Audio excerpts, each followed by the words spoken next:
আমাদের ঘর বাড়ি কি পাঞ্জাবিরা চিনতেন? কোন বাড়িতে যুবতী মা আছেন, বোন আছেন চিনতেন?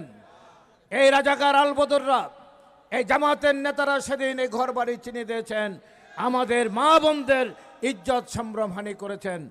তারপর তাদের নেতা মওদুদি, গোলাম আজম, মতিউর রহমান নিজামীরা ফতোয়া দিয়েছেন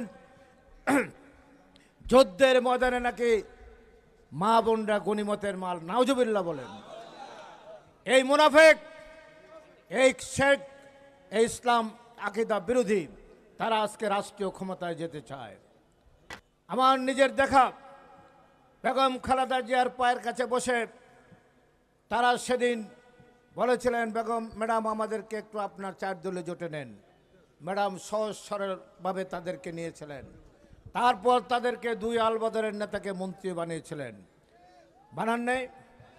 আজকে তারা বলেন শহীদ প্রেসিডেন্ট জিয়া রহমান নাকি দুর্নীতিবাজ ছিলেন, বেগম জিয়া নাকি দুর্নীতিবাজ ছিলেন, তারেক রহমান দুর্নীতিবাজ। আরে মুনাফিক, তোমরা যদি বেগম জিয়া দুর্নীতিবাজ হয়ে থাকে সেদিন মন্ত্রিসভা থেকে পদত্যাগ করো নাই কেন?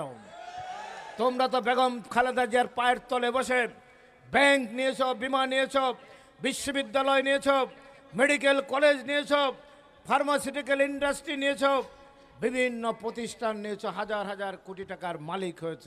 সেদিন তো ভালো লেগেছে, সেদিন তো বলো নাই বেগম জিয়া খারাপ লোক। আজকে কাদের টাকায় এখানে আমাদের নেতা অ্যাডভোকেট রহিম বলেছেন 1942 সালে জামাতে ইসলাম সৃষ্টি হয়েছেন। এই জামাতে ইসলাম 1946 সালে ব্রিটিশরা পাক ভারতে একটি ভোট দিয়েছিলেন। এই বাংলায়, পূর্ব বাংলার প্রধানমন্ত্রী হয়েছিলেন হোসেন শহীদ সোহরাওয়ার্দী, বাংলার প্রধানমন্ত্রী নির্বাচিত হয়েছিলেন। সেদিন সমগ্র ভারতবর্ষের মুসলমানদের নেতা ছিলেন মোহাম্মদ আলী, কায়েদে আজম মোহাম্মদ আলী জিন্নাহ, ঠিক কিনা?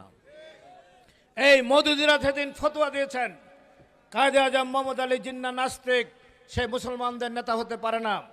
হোসেন শহীদ সোহরাওয়ার্দী মদ্যপ, চরিত্রহীন, লম্পট, মুসলমানদের নেতা হতে পারে না। আমাদের জাতীয় কবি নজরুল ইসলাম নাকি নাস্তিক।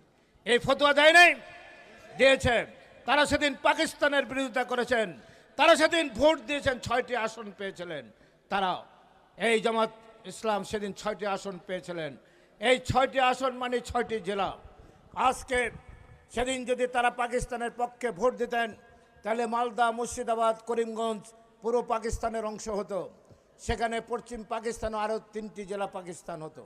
সেদিন তারা ভোট দিয়েছেন মহাত্মা গান্ধীকে, মতিলাল পণ্ডিত জওহরলাল নেহরুর পক্ষে, অবিভক্ত ভারতের পক্ষে। সেদিন তারা পাকিস্তানের পক্ষে ভোট দেয় নাই।